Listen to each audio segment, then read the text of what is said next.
tingkat Kota Bima ini sendiri maupun tingkat regional, misalnya di tingkat provinsi, bahkan di tingkat nasional, bahkan harapannya bisa di tingkat internasional.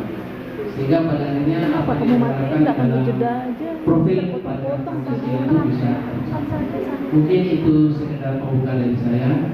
Kepada teman-teman semua, mari kita ikuti bersama proses penyampaian materi tentang budaya positif di sekolah yang akan disampaikan oleh teman-teman calon guru.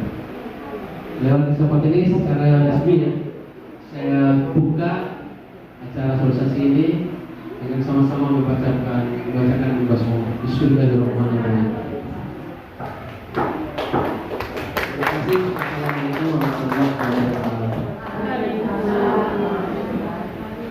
Terima kasih kami sampaikan kepada Bapak Dirjen selaku Kepala SMP 1 Kota Bima yang sudah membuka kegiatan pada pelajaran sosialisasi. Bapak Kepala Sekolah dan Bapak Ibu guru hebat yang kami hormati, terima kasih atas keluangan waktunya untuk bisa menghadiri kegiatan kami pada pagi hari ini. Karena ini merupakan aksi nyata dari rekan Bapak Ibu guru, Bapak Ibu guru dan mudah-mudahan apa yang kami sampaikan pada hari ini dapat menjadi penggugah semangat sehingga nanti ada ibu bapak guru lain yang akan menjadi calon guru bapak. Amin. Terima kasih kami ucapkan kepada Ibu Moderator, Ibu dan Bapak Kepala Sekolah. Alhamdulillahirobbilalamin. Wabillahi nasta'in wa ala dunia wajib. Wassalamu'alaikum ala asrafil anbiya wal mursalin wa ala alihi wa sahbihi ajma'in. Amma ba'du.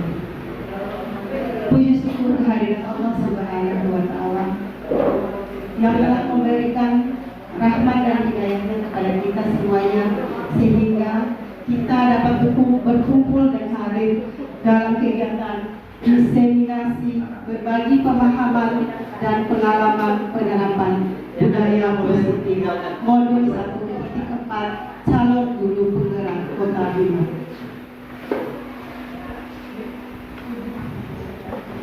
Bapak Ibu guru materi yang akan kami sampaikan pada hari ini adalah peserta dapat menerapkan budaya positif di sekolah melalui konsep budaya positif dan nilai-nilai kebijakan universal. Yang kedua adalah teori motivasi, hukuman, dan penghargaan serta restitusi. Item yang ketiga adalah keyakinan kelas. Setelah itu, kebutuhan dasar manusia dan dunia berkualitas. Diri yang memaparkan dan kawan saya Ibu Iin Mutmainah yang 3 item terakhirnya. Langsung saja ke budaya positif dan nilai-nilai kebijakan universal.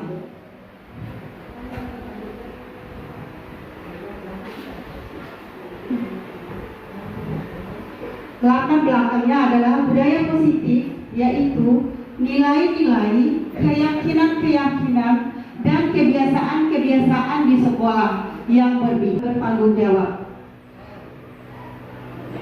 Dalam mewujudkan budaya positif ini, guru memegang peranan sentral. Upaya dalam membangun budaya positif di sekolah yang berpihak pada murid diawali dengan membentuk lingkungan kelas yang mendukung terciptanya budaya positif, yaitu dengan menyusun keyakinan kelas. Keyakinan kelas yang efektif dapat membantu dalam pembentukan budaya disiplin positif di kelas secara khusus dan secara umumnya di sekolah. Saya ingin bertanya di sini, guru hebat? Kesepakatan dengan siswa. Alhamdulillah, luar biasa juga. Terus bagaimana pelaksanaannya, Bapak Ibu guru hebat? Alhamdulillah.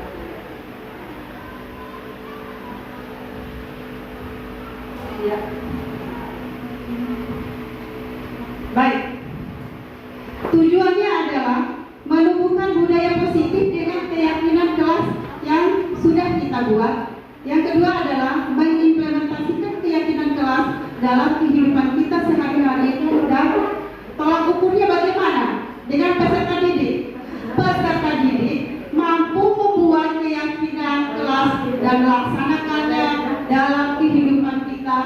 hari. Terus apa ini Mas? Tindakan yang akan kita lakukan adalah memberikan sosialisasi kepada peserta didik tentang disiplin positif, menjelaskan pengertian guru berkolaborasi dengan peserta didik, dan memandang keyakinan kelas, mengimplementasikan keyakinan yang telah dibuat baik di kelas maupun di sekolah. Terus dukungannya dibutuhkan di mana saja. Ya, kepala sekolah, semua guru, semua peserta didik dari kelas 1 sampai 3. Ya, hasil dari keyakinan kelas ini yang terbentuk kalau saya adalah sebagai berikut.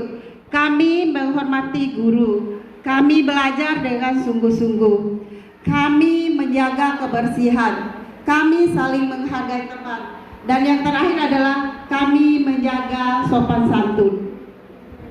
Adalah apakah makna disiplin? Disiplin berasal dari bahasa Latin yaitu disciplina, yang artinya belajar. Makna asal dari kata ini berkonotasi dengan disiplin diri dari murid-murid Sokrates dan Plato. Disiplin berasal dari bahasa Latin yaitu disciplina, yaitu yang artinya belajar. Namun dalam budaya kita ini makna kata disiplin itu telah berubah menjadi menghubungkan kata disiplin dengan ketidaknyamanan, bukan dengan apa yang kita hargai atau pencapaian suatu tujuan mulia. Ya, sambung mengenai nilai-nilai kebajikan universal.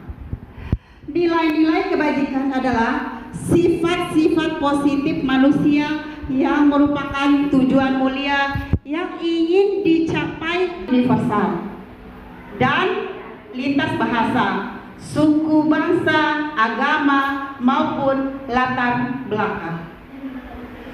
Setiap perilaku kebajikan yang diyakini seseorang, maka motivasi intrinsiknya akan terbangun, sehingga menggerakkan motivasi dari dalam untuk mencapai tujuan mulia yang diinginkan. Ini dikatakan oleh Diana Gosen pada tahun 1900. Yang kedua adalah mandiri. Terciptanya siswa yang mandiri. Ya, setelah itu bernalar kritis. Yang keempat adalah berkebinekaan global. Yang kelima adalah bergotong royong dan siswa yang berkreatif serta restitusi. Ya. Teori motivasi perilaku manusia ini ada motivasinya eksternal. Motivasi eksternal itu adalah motivasi yang adanya di luar daripada diri kita sendiri, yaitu untuk menghindari ketidaknyamanan hukuman apa yang akan terjadi apabila saya tidak melakukannya. Ini kalau motivasi eksternal ini bagaimana kita akan terjadi hal-hal yang ya, terima kasih Ibu Guru. Ya, terus yang kedua motivasi eksternal lagi untuk mendapatkan imbalan dari orang lain atau institusi, imbalan atau reward atau hadiah. Apa yang akan saya dapatkan apabila saya melakukannya? Ibu Guru boleh menjawab kalau ada reward? Silakan Ibu Guru Nuraida. Iya, kalau kita motivasi eksternal itu semata-mata biasanya karena kita ingin mendapatkan sesuatu, baru kita mau melakukan sesuatu. Berarti ada motivasinya seperti untuk mendapatkan hadiah, untuk mendapatkan bintang, untuk mendapatkan mobil. Demikian. Ya. Motivasi eksternal yang ada di luar daripada diri kita. Apakah budaya itu baik atau tidak baik? Menurut Bapak Ibu Guru, apakah baik atau tidak baik? Kalau menurut kami pribadi, motivasi yang terbaik itu adalah motivasi yang datang dari dalam diri kita. Jadi kita itu akan melakukan sesuatu itu dengan hati kita, bukan hanya mengandalkan untuk mendapatkan hadiah, mendapatkan juara, tetapi benar-benar murni dari dalam diri kita dibandingkan dengan motivasi. Things atau hukuman. Ini adalah tingkat terendah dari motivasi perilaku manusia. Biasanya orang yang motivasi perilakunya untuk menghindari hukuman atau ketidaknyamanan akan bertanya, apa yang akan terjadi apabila saya tidak melakukannya? Sebenarnya mereka sedang menghindari permasalahan yang mungkin muncul dan berpengaruh pada mereka secara fisik, psikologis maupun tidak terpenuhinya kebutuhan mereka.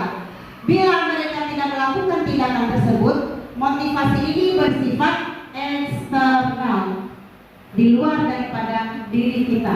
Terus yang kedua adalah motivasi untuk mendapatkan imbalan atau penghargaan dari orang lain. Betul kata Ibu Jureta tadi itu. Satu tingkat di atas motivasi yang pertama ini adalah sebuah tindakan untuk mendapatkan pujian dari orang lain yang menurut mereka penting dan mereka meletakkan dalam dunia berkualitas mereka. Mereka juga melakukan sesuatu untuk menjadi orang yang mereka inginkan dan menghargai diri sendiri dengan nilai-nilai yang mereka percaya. Ini sudah termasuk motivasi internal.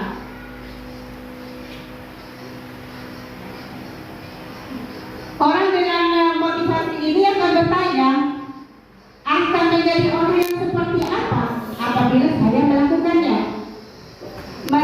Mereka melakukan sesuatu karena nilai-nilai yang mereka yakini dan hargai. Yang melakukan nilai-nilai mereka yang diyakini tersebut.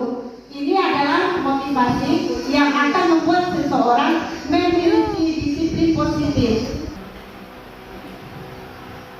Ya, menurut Ki Hajar Dewantara, mereka itu artinya tidak hanya terlepas dari perintah, akan tetapi juga cakap buat memerintah diri sendiri. Ini sudah termasuk motivasi internal. Bapak Ibu guru hebat. Iya. Lanjut ke dihukum oleh penghargaan ataupun pujian atau reward tadi itu. Ini ada pengaruhnya. Pengaruh jangka pendek dan perbedaan antara hukuman atau konsekuensi. Hukuman, contohnya begini, mencatat 100 kali di dalam buku kalimat, saya tidak akan terlambat lagi karena terlambat ke sekolah, saya tidak aktif, saya akan malas belajar. Ya, itu adalah hukuman. Disuruh mencatat 100 kali di situ, itu disebut dengan hukuman. Terus lari mengelilingi lapangan basket 2 kali karena terlambat hadir di sekolah, itu juga disebut dengan hukuman. Benar. Ini. Terus apa? Konsekuensi. Ya, kalau konsekuensi adalah contohnya, iya kan? Menggantikan kertas tugas teman yang telah dicoret-coret, setelah itu membersihkan tumpahan air di meja tulis karena tersenggol pada saat belajar. Terus konsekuensi juga, lari mengelilingi lapangan basket 2 kali karena terlambat 10 menit untuk pelajaran, tapi ini untuk pelajaran PJOK ya.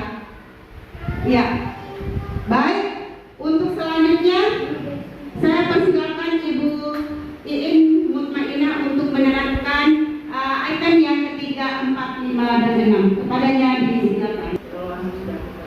Baik Bapak dan Ibu yang saya hormati, dalam kesempatan ini kami memang melakukan kolaborasi antara peserta pendidikan guru penggerak, di mana dalam hal ini saya dengan Ibu Mila tadi sudah memaparkan 3 hal pokoknya. Kemudian saya juga akan memaparkan 3 hal pokok di sini. Yang pertama tentang kebutuhan dasar manusia dan dunia berkualitas. Apa sih kebutuhan dasar manusia dan dunia berkualitas? Kita lihat itu pada tayangan ini. Ya, jadi kebutuhan dasar manusia di sini ada 5 kebutuhan dasar manusia akan bertahan hidup. Jadi kita semua termasuk kita berdiri di sini atau duduk di sini dalam hal mau bekerja, kuliah dan lain-lain bersekolah itu adalah untuk tujuannya adalah untuk bertahan hidup, jadi untuk mencari penghasilan dan lain-lain. Kemudian kebutuhan adalah kasih sayang dan rasa diterima. Nah, maka dari itu kita mungkin memilih untuk menikah, punya anak dan melanjutkan keturunan dalam hal itu karena kita membutuhkan kasih sayang dan memiliki rasa diterima. Jadi itu adalah kebutuhan dasar kita. Jadi kebutuhan akan kebebasan juga yang ketiga. Kebutuhan akan kebebasan, bebas untuk memilih, bebas untuk bekerja, untuk menghasilkan sesuatu dan kebebasan kita dalam berpendapat dan lain sebagainya. Kemudian kebutuhan yang keempat adalah kebutuhan akan kesenangan. Dan yang kelima adalah kebutuhan akan penguasaan. Lalu kita masuk ke dunia berkualitas. Jadi dunia berkualitas di sini adalah tempat khusus dalam pikiran. Jadi mungkin kita sangat asing dengan kata dunia berkualitas. Jadi dunia berkualitas itu adalah tempat khusus dalam pikiran kita. Kalau kebutuhan dasar tadi sifatnya umum dan universal. Sedangkan dunia berkualitas tadi bersifat unik dan personal. Jadi dunia berkualitas itu ada dalam diri kita masing-masing, baik itu berupa cita-cita, angan-angan maupun apa yang kita inginkan. Begitu pula dengan murid-murid kita atau siswa-siswa kita. Jadi siswa kita itu memiliki gambaran dunia berkualitas mereka. Jadi tentunya sebagai guru juga kita ingin mereka memasukkan hal-hal yang bermakna pada nilai-nilai kebajikan yang hakiki ke dalam dunia berkualitas mereka. Bila guru dalam membangun interaksi yang memperdayakan dan memerdekakan murid, maka siswa kita juga akan meletakkan dirinya sendiri sebagai individu yang positif dalam dunia berkualitas mereka. Kemudian mereka ingin memiliki nilai-nilai kebajikan. Ya, lanjut kita ke 5 posisi kontrol ini. Bagaimana 5 posisi kontrol ini? Bagaimana guru itu memposisikan dirinya. Ada 5 posisi kita sebagai guru atau sebagai pendidik dalam menghadapi murid-murid kita. Apa saja 5 posisi kontrol itu? Yang pertama adalah guru itu sebagai penghukum. Kemudian yang kedua itu guru sebagai pembuat orang merasa bersalah. Yang ketiga, guru memposisikan dirinya sebagai teman. Yang keempat, guru memposisikan dirinya sebagai pengantar. Dan yang kelima, guru memposisikan dirinya sebagai manajer. Nah, bagaimana akibat dan sebab, lalu apa kaitannya dengan dunia berkualitas ini, itu bisa dilihat pada slide. Jadi kita memposisikan diri kita sebagai penghukum, maka guru itu akan cenderung lebih menunjukkan bisa menghardik atau menunjuk, bisa menyakiti atau menyindir siswanya. Lalu guru juga akan bisa berkata, kalau kamu tidak melakukannya, awas ya. Kadang-kadang kita melakukan, mungkin pernah melakukan hal itu. Dan kalau kita melakukan hal itu, maka kita akan dikategorikan sebagai penghukum di sini. Lalu apa hasilnya kalau kita menjadi guru yang bersifat penghukum? Yaitu hasilnya adalah siswa itu akan memberontak, akan menyalahkan orang lain dan akan berbohong untuk menutupi kesalahannya supaya apa? Supaya dia tidak dihukum. Lalu kaitannya dengan dunia berkualitas sendiri bagaimana? Dunia berkualitas ini kan merupakan angan-angan bagi siswa itu sendiri atau imajinasinya mereka. Murid di sini akan meletakkan guru itu di luar dunia berkualitasnya. Jadi dia tidak membuat individu atau guru tersebut dalam angan atau dunia berkualitasnya. Lalu siswa itu sendiri akan berkata, biarkan saja nanti juga marah-marah lagi. Seperti itu ya kalau kita memposisikan diri kita sebagai penghukum. Nah, dampak pada murid itu adalah dia akan mengulangi kesalahannya. Seperti itu. Kemudian yang kedua adalah guru ini akan memposisikan dirinya sebagai pembuat orang merasa bersalah. Nah, bersalah katakan seharusnya ibu kecewa dengan kalian, seharusnya kalian bisa lebih baik atau lebih bagaimana itu. Itu yang guru berbuat. Kemudian hasilnya kalau kita buat orang merasa bersalah, hasilnya adalah menyembunyikan dan menyangkal atau berbohong di sini. Jadi cenderung siswa itu akan menyembunyikan hal yang dia lakukan, kemudian kemudian menyangkal dan berbohong.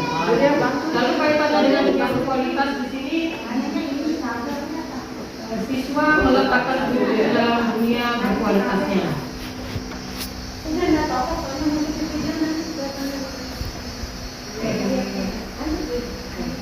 Kemudian murid akan berkata, maafkan saya, kalau kita menjadikan atau meletakkan diri kita itu sebagai pembuat rasa bersalah.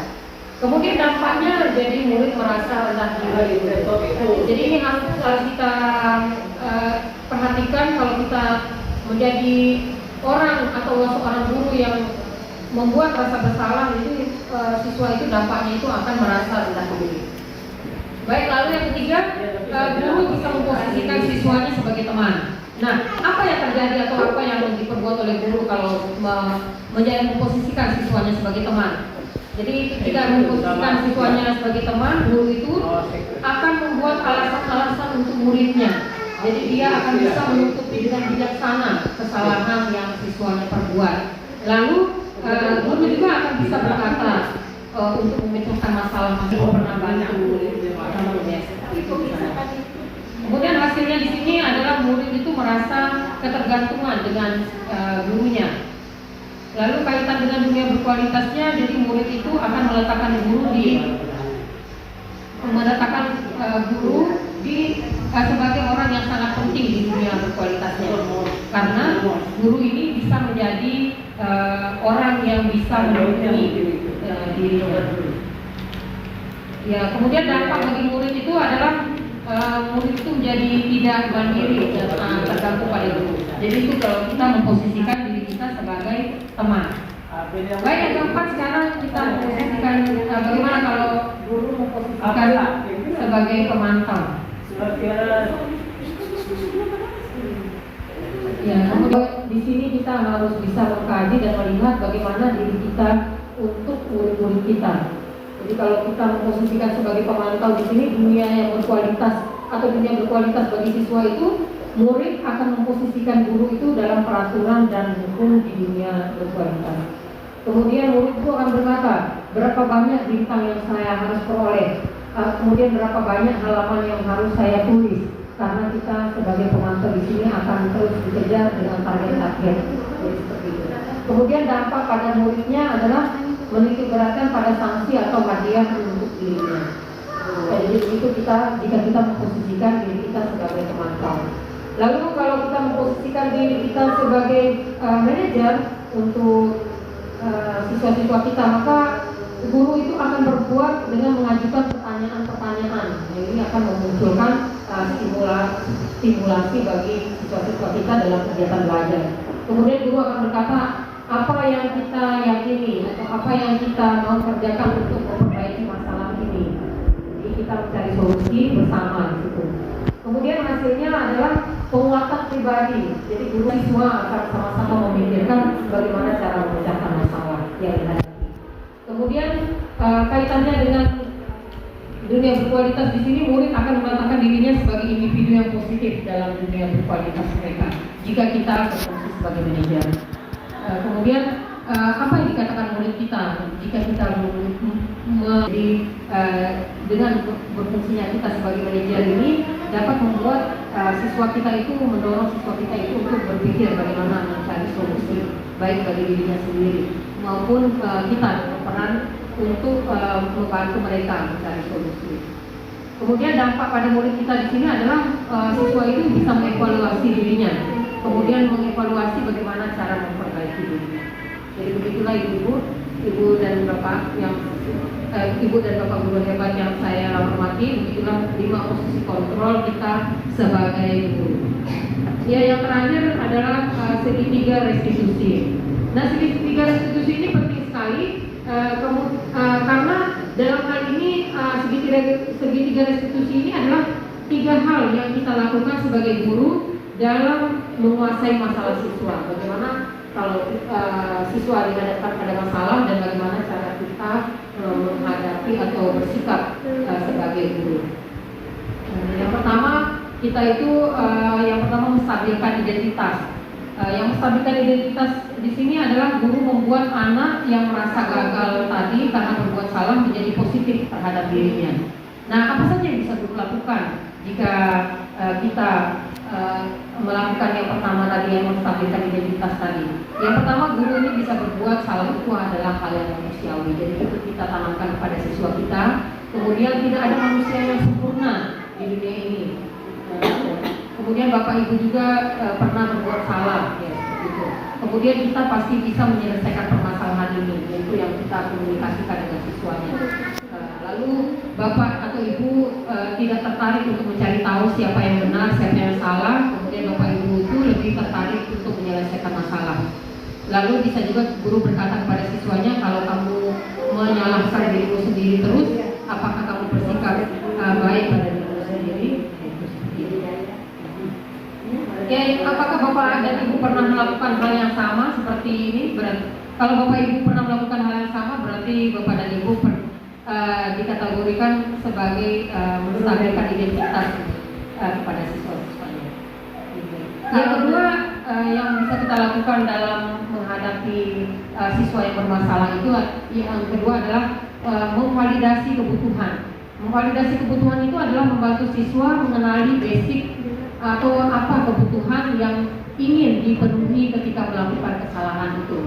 Jadi untuk melakukannya validasi kebutuhan ini, guru itu bisa berkomunikasi dengan siswanya dengan mengatakan misalnya, kamu bisa saja kan melakukan hal yang lebih buruk tapi kamu tidak melakukannya, seperti itu. Kemudian atau mungkin kamu pasti punya alasan mengapa melakukannya, atau apa yang penting bagi kamu sekarang. Kemudian kamu boleh tetap berusaha menjaga sikap itu, tapi tambahkan sikap yang lain atau yang lain.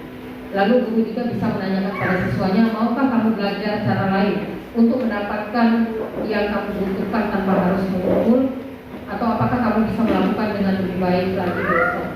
Seperti itu ya, seperti itulah cara guru jika guru mengambil langkah validasi kebutuhan.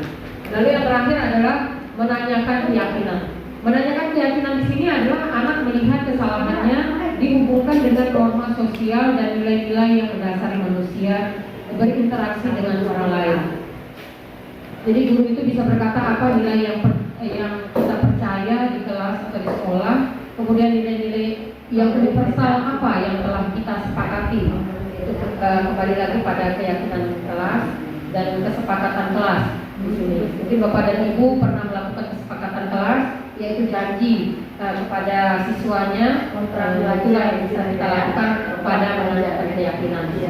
Ya mungkin di situ saja pemaparan dari saya kembalikan kepada moderator.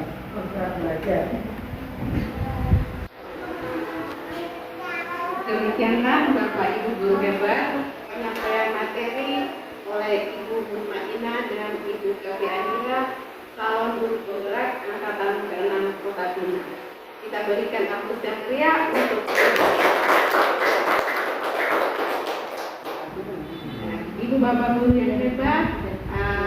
Pemaparan materi telah kita lalui bersama. Mungkin di sini kita buka forum diskusi. Mungkin ada hal-hal yang ingin disampaikan. Kita sharing di sini. Kami berikan waktu dan kesempatan. Bismillahirrahmanirrahim. Assalamualaikum warahmatullahi wabarakatuh. Waalaikumsalam warahmatullahi wabarakatuh. Ibu-ibu guru penggerak hebat yang saya hormati, alhamdulillah kami menerima materi yang sangat luar biasa. Saya di sini ingin bertanya, sebagai guru juga problem kita rasanya sama.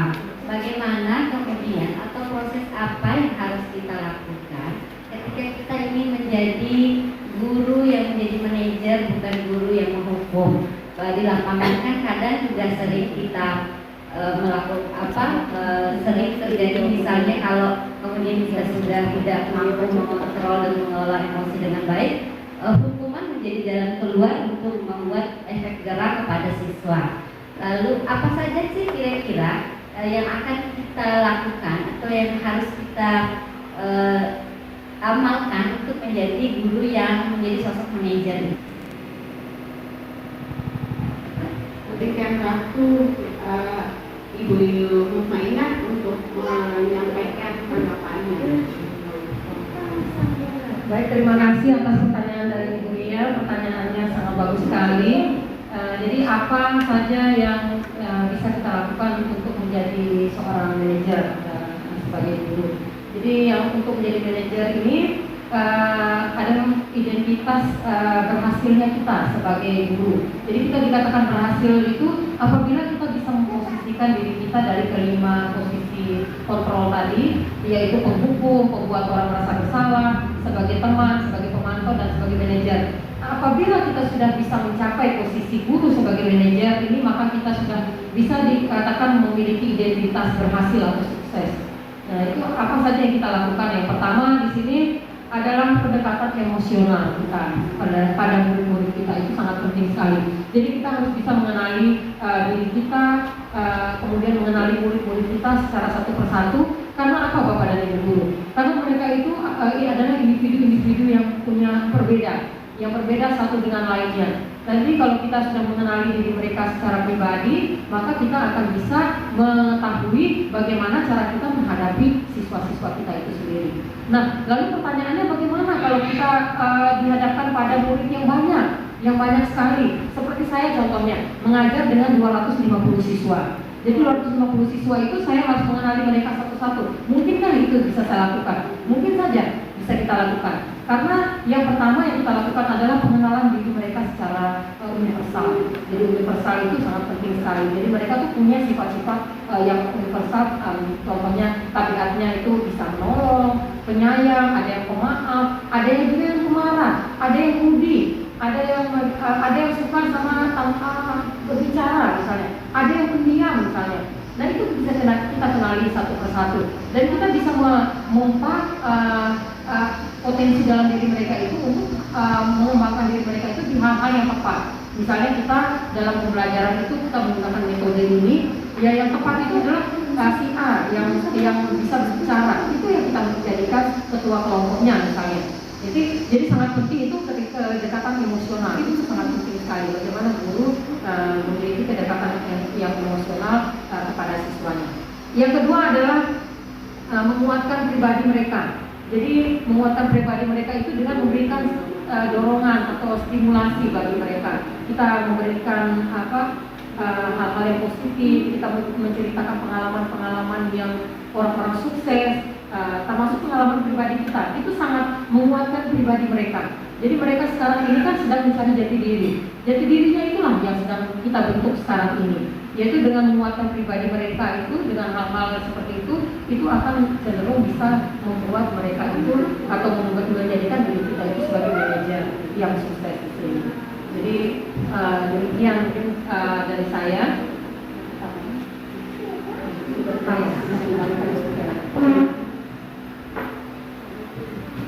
Ibu yang hebat, demikian yang sudah diberikan oleh Ibu Mutmainah. Masih ada apa yang ditanyakan lagi atau sudah pas? Sudah pas.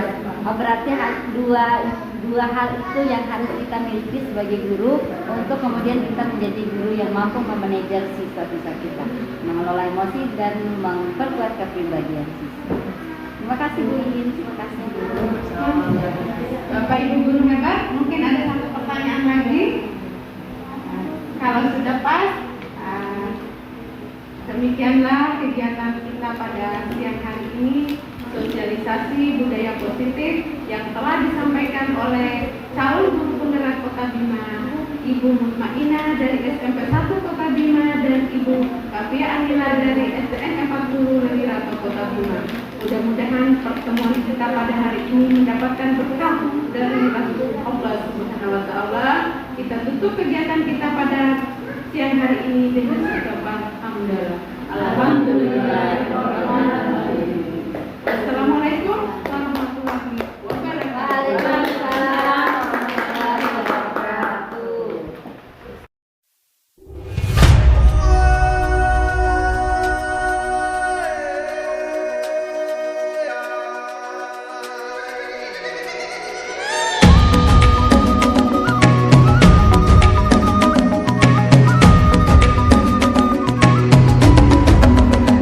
Bangun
bagikan yang warna orange ini boleh 2 atau 3 kesepakatan kelasnya.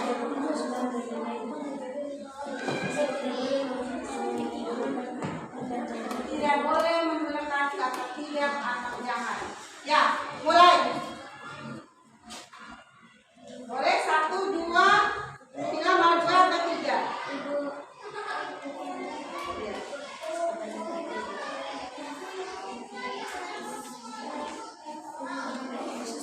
Aku sarai lebih kata. Aku sarai lebih kata untuk kalian. 2 atau 3 maunya. Nanti kesepakatan kelas kita akan datangkan kesepakatan kulit.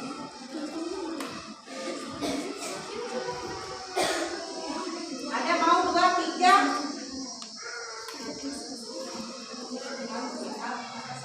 Satu ya, tulis nama. Boleh juga dan tulis nama juga nggak apa-apa. Mau 1 dalam 1 kertas 1 aja. Ya, kesepakatan kita. Boleh 2 bagi kertas yang lain. Ya, kita tahu kesepakatan yang mana kita klarifikasikan di sini, kita kelompokkan.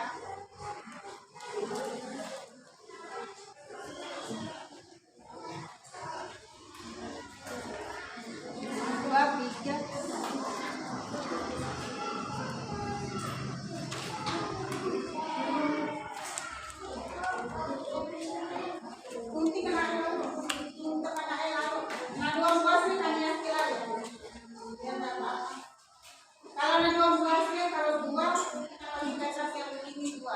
Satu-satu aja nah, satu kita tempel. Nanti ada 2 orang yang bacakan. Ini malah yang sama nanti kita samakan dalam 1 kertas, terus ada bedanya yang di situ.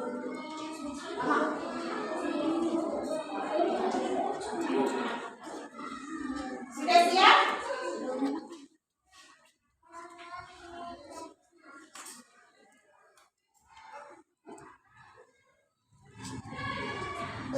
Kalau kita tahu bahasa Ari di mana di coba bahasa Ari tadi. Masih berhenti dulu.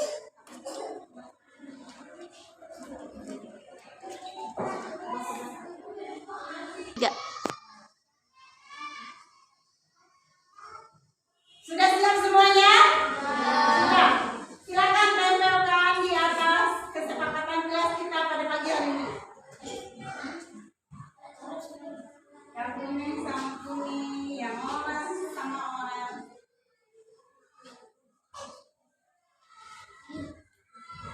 Silakan tempel.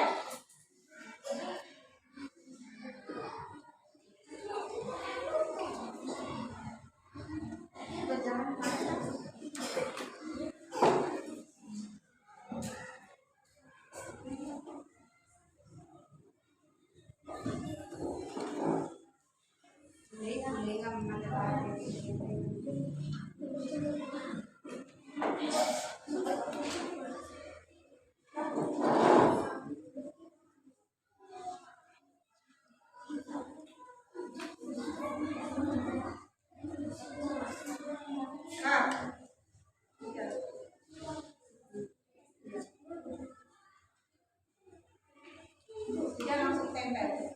Ya, langsung tempel di atas.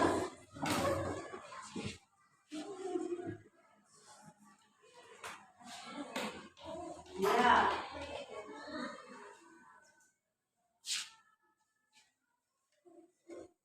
Langsung tempel aja, Pak. Ya. Terus.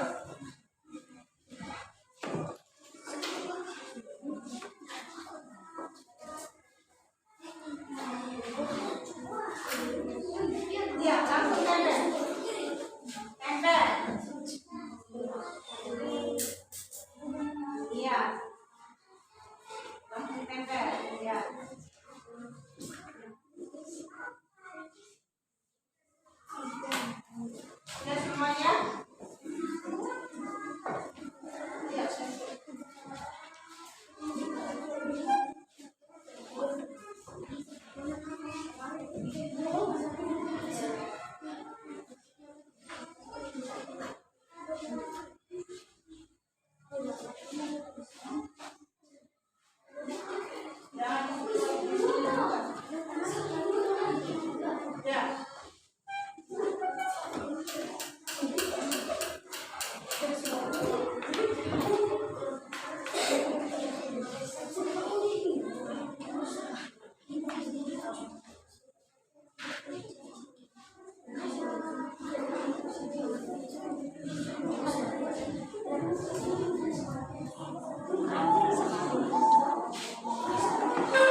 Sudah semua?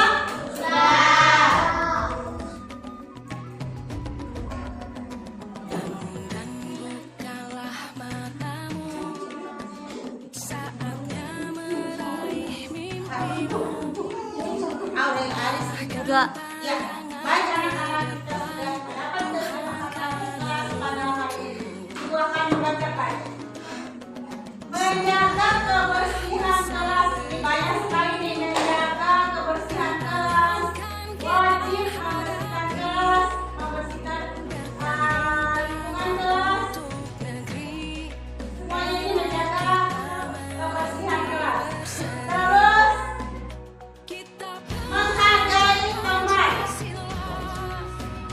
sopan santun kepada ibu guru, bapak guru, menggunakan bahasa yang sopan santun kepada ibu guru. Terus ibu guru akan memanggil 2 orang kawan kamu akan membacakan kesepakatan kelas selanjutnya. Silakan, bilang masuk. Bila Ramadhani.